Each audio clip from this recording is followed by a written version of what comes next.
So what is the alt-right, and why should we view responding to it differently from other social and political movements? Rosie Gray, now at the Atlantic, but at BuzzFeed at the time, in an article cited one of the movement's founders, Richard Spencer. And it's interesting to see how he viewed the year 2015 when Trump began his campaign. Gray has tracked the alt-right about as well as anyone, and she writes, quote, Spencer himself can claim credit for coining the term alt-right. In 2010, he founded AlternativeRight.com, which is now Radix Journal. But he says the term has gotten a second life in the past year due to a confluence of external factors. Quote, I think it has a lot to do with Trump, he said. I think the refugee crisis is also an inspiration. I just think things have gotten so real. Close quote.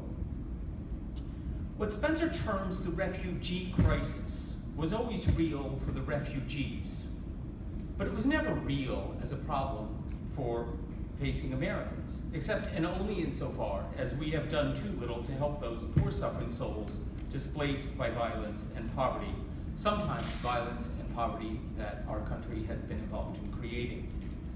This is one of the hallmarks of propagandistic enterprise, the manipulation of information and the fabrication of false crises to stir emotions. Think of the German-speaking Czechs in the Sudetenland, and I use the analogy advisedly. Another example of their manipulation of information is their belief that political correctness is a big problem. Mind you, anyone can abhor politically correct thinking. It was indeed appalling to see Democratic presidential candidates unwilling to state that, quote, all lives matter, close quote, for fear of being shouted down by activists from the Black Lives Matter movement. The pattern of suppressing speech on college campuses is another abhorrent example. And Lord help the person who can't keep track of the ever-expanding acronym LGBTQIA and Lord knows what other letters have been added. But political correctness is silly, nothing more. It starts with a humane instinct, not to offend, and it takes it too far. The response should be to educate. For example, unless all lives matter at any given time, any particular group's lives are in danger of not mattering. Put differently, unless all lives matter, Black lives do not matter. And unless Black lives matter, all lives do not matter. That should have been what the Democratic presidential candidates had to say to that question. But the response should not be to create a political movement like the alt-right, whose principal object is to be offensive. Here, let me make a correction to the left. If you do not call out silliness in constructive ways, others, like those who subscribe to the alt-right, will find pernicious ways to call out that silliness. One of the prices of any fruitful dialogue is the willingness to call out your own side, and the left must be persistent in distancing itself from its own extremes if it does not itself want to get tagged as extreme. Of course, if there had been no Black Lives Matter activism, the alt-right would have invented it. They are profoundly committed to a belief in the importance of the tribe, and they define tribe in racial terms. This is a bit different. Obviously, there's a tribalism on the left that we associate with identity politics. I commend Leon Wieseltier's great essay against identity to everyone. It is a needed antidote to that. But there was nothing particularly vicious in that, as there is with the alt-right. Also, obviously, in our scriptures, in the Hebrew scriptures, there are elements that speak to a kind of tribal identity, but even in the Hebrew scriptures, there is always a view beyond, that the Israel is the light unto the nations. There is always something beyond the tribe. And obviously, in the Gospels, the universalism is explicit and consistent and throughout. So, the reading some of the alt-right articles, I could not help thinking of the concern for purity of blood that characterized the Spanish Inquisition. Last week at NCR, I reviewed a book about the Catholic Youth Organization in Chicago and Bishop Bernard Shale's insistence that CYO be interracial. I think this speaks to what Maria was talking about the inclusionism of the Catholic Church. And Shale spoke bluntly about racism, quote, if there is any one thing which modern anthropology has utterly exploded by severely critical methods, it is the vain pretension of superior and inferior races. There are no superior races. There are only superior opportunities. Granted equal opportunities over a sufficient period of time, every race is equal to every other race. The Negro people are living, tangible refutation of the unchristian, unscientific philosophy of racism. In proportion to their numbers, and considering the grievous handicaps under which they have labored, they have contributed as much to the well-being and happiness of the human race as any other people whatsoever, close quote. Shell spoke those words in 1943, when the death camps were in operation in Europe, and Jim Crow was alive and well in the American South, and there was plenty of segregation in Chicago as well. They are yet more obviously true today because of what we now know about the Shoah and segregation. If there was nothing else reprehensible about the alt-right besides their racism, that would be enough for Catholic Christians to oppose them. There are some who frequent the alt-right websites who claim they are not really white nationalists. They just say things to be provocative. Gray, in that same article in BuzzFeed, asked Ken White, a blogger at the happily named Popat website, about this. Quote, "It's really hard to tease out the genuine white nationalists from the trolls," White told BuzzFeed News, but, quote, "at a certain point the distinction isn't meaningful. If you spend all day saying white nationalist things online, but you claim you're doing it ironically, it's not clear to me what the difference really is," close quote. White is correct, but incomplete. Those who claim not to be racist, but who nonetheless espouse racism, are in a certain sense more reprehensible. They help to normalize evil, in this case racism, or misogyny, or nativism, yet they try to dodge the charge that they are actually racists, or sexists, or nativists. At the forefront of this group of fellow travelers is, of course, our president, which is another reason we cannot merely ignore the movement. This also points to what is, for me, one of the most disturbing and significant characteristics about the alt-right movement. It is as much about a method as any particular content. Disruption is engaged for its own sake. Apart from the hideous, if amorphous ideology they embrace, one gets the sense watching or listening to them that they're primarily interested in acting out. Last week, Bill Maher had Milo Yiannopoulos on his show, and Yiannopoulos is a self-proclaimed leader of the alt-right movement.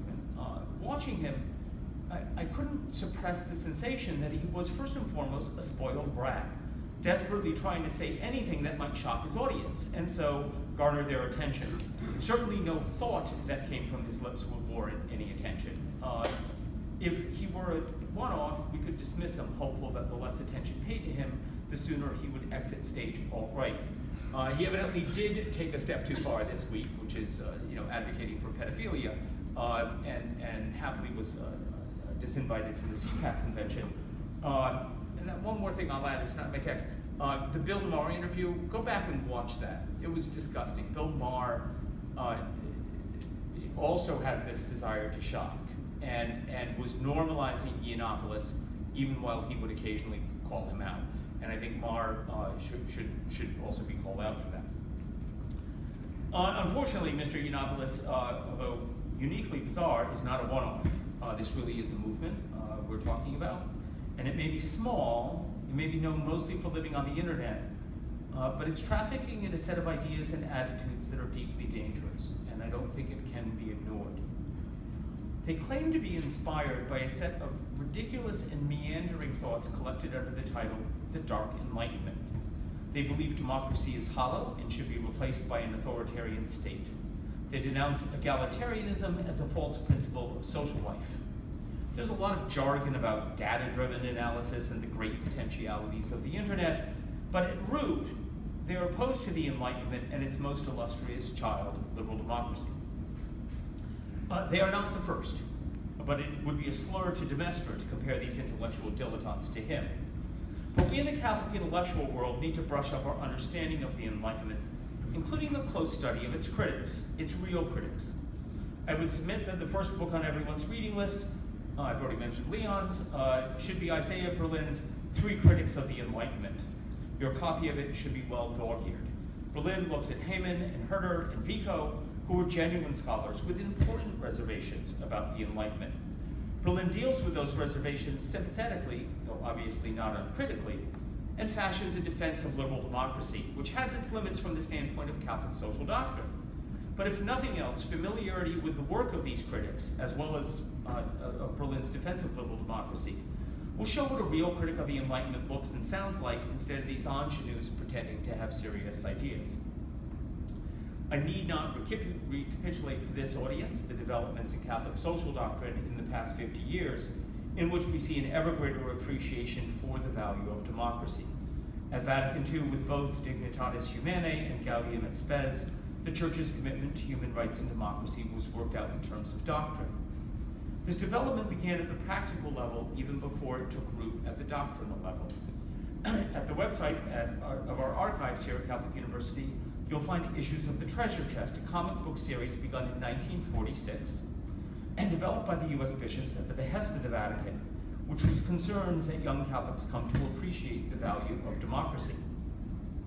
I especially commend a series of strips from the early 1960s called Pettigrew for President, in which there was a groundswell of opposition, none of it openly stated about this candidate named Pettigrew.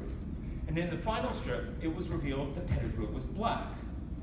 My colleague, the late Joe Feuer, did a wonderful story about this series when Barack Obama was running in 2008. It was a different church then, when the bishops were, 40 years ahead of the time. The church's commitment to egalitarianism is, of course, even older and more basic. The common brotherhood of humankind is a necessary consequence of the common fatherhood of God.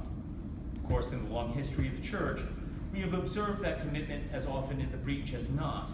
Though it should also be noted that the church lives in history, and in those historical moments we now view as inhumane, the church was usually less inhumane than the ambient culture. So what do? I think we must confront this anti-democratic commitment and this anti-egalitarianism of the alt-right head on. It is often joked that Catholic social doctrine is the best kept secret in the Catholic Church. Let it be a secret no more. The most sophisticated response to both of these alt-right haters and to the ever-present difficulties of democracy is found in that doctrine. I often say, and shall say again, there's no problem facing the political life of this country that is not leavened by an encounter with Catholic social doctrine. And we now have a Pope who has put such focus on the social doctrine in the Catholic Church. The wind is so obviously at our back. Catholics really have to get off their butt and bring this social doctrine into the public square. The main difficulty, however, in engaging the alt-right as if it were just another political movement is different, and it's found precisely in its anti-democratic stance. Normally, when we as Catholics engage those with whom we disagree, both sides accept democratic norms to shape that engagement. And the alt-right derides democracy and openly states its desire to undermine democracy. How then do you engage?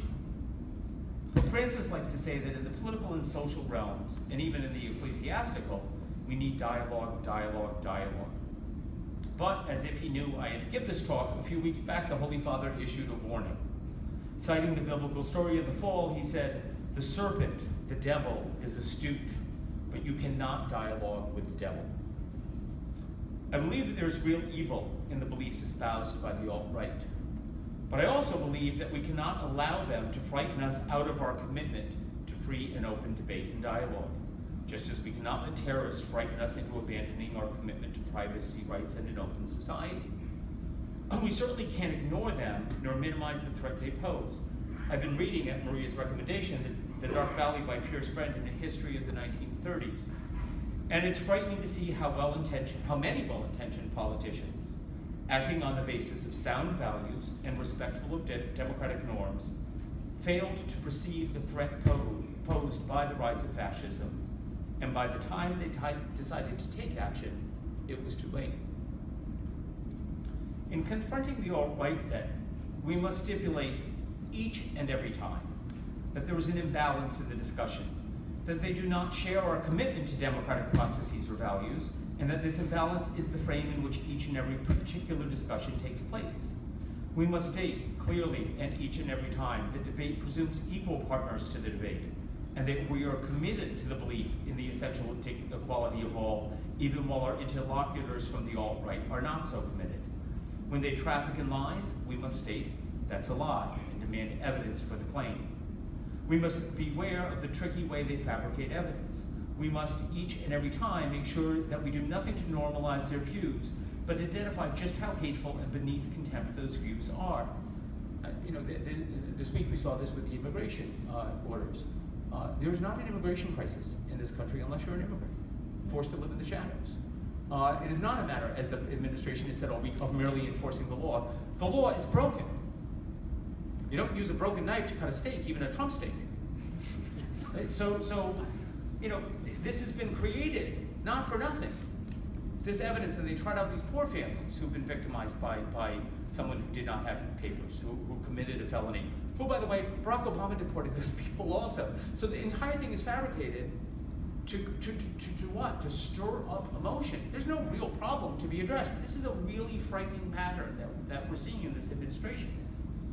So engaging these people, we must be on our guard. We must do so warily, and only when repeatedly noting the fact that the positions the alt-right espouses and their fellow travelers are not just wrong, but contemptuous of the means by which a liberal democracy sorts out the complexities of public policy, means that we value and celebrate, and which we accord even to these provocateurs if they wish not to accord them to anyone else.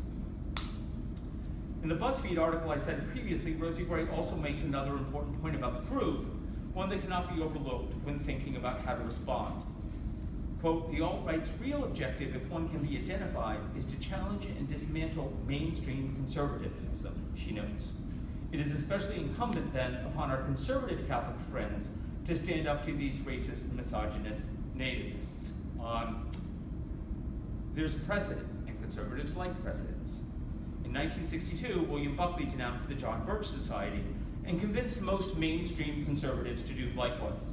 He was willing to confront this part of the conservative base because he knew it was a cancer on the conservative movement. Today's conservatives, I would argue, also bear some responsibility for the alt-right. We are familiar with the dog whistles of Republican Party politics on racial themes. Now, I am delighted that they now say the German Shepherd whistle is a step too far. But it is because of those prior dog whistles and the kind of laying the groundwork for a kind of acceptable wink, wink, nod, nod racism that I think conservatives today, especially Catholic conservatives, can do no less than confront the alt-right. If they do not excise this group, if they pander to it and coddle it and refuse to risk alienating it, they will be consumed by its cancer. I was delighted to hear on the drive over today that CPAC disinvited Spencer from their meeting today. That's a start, but it's only a start. So let those of us who are engaged with exercising the Catholic intellectual apostolate get to work. Let's study not only the Church's teachings to the point of fluency, but study too the Enlightenment and the real critics of the Enlightenment. Let us pay attention to our words and our actions lest we allow this cancer to grow. Let us make sure we never ever do anything that normalizes the alt-right or its positions. Let us call out falsehood when we find it and refute fabrications with facts. Let those of us in the Catholic left help some of our more extreme colleagues on the left see how their antics sometimes provide kindling for the alt-right, and let our conservative Catholic friends do their best to take away the alt-right's matches. Let us all, in a word, prove ourselves to be good citizens of both the city of God and the city of man at this critical moment in the history of our nation, which needs such citizens today, now more than ever. Thank you very much.